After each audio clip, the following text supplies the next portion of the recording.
وَإِلَىٰ عَادٍ أَخَاهُمْ هُودًا قَالَ يَا قَوْمِ اعْبُدُوا اللَّهَ مَا لَكُم مِّنْ إِلَٰهٍ غَيْرُهُ أَفَلَا تَتَّقُونَ۔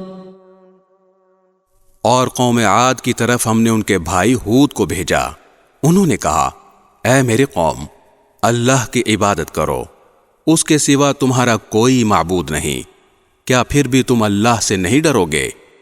قال الملأ الذين كفروا من قومه إنا لنراك في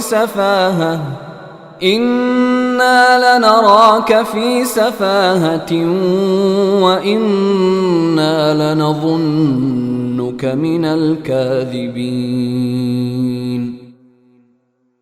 ان کے قوم کے سردار جنہوں نے کفر اپنا رکھا تھا کہنے لگے، ہم تو یقینی طور پر دیکھ رہے ہیں کہ تم بے وقوفی میں مبتلا ہو، اور بے شک ہمارا گمان یہ ہے کہ تم ایک جھوٹے آدمی ہو۔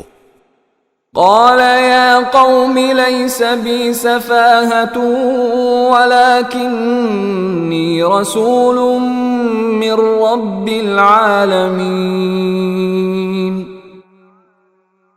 ہود نے کہا، اے میری قوم، مجھے کوئی بے وقوفی لاحق نہیں ہوئی، بلکہ میں رب العالمین کی طرف سے بھیجا ہوا پیغمبر ہوں۔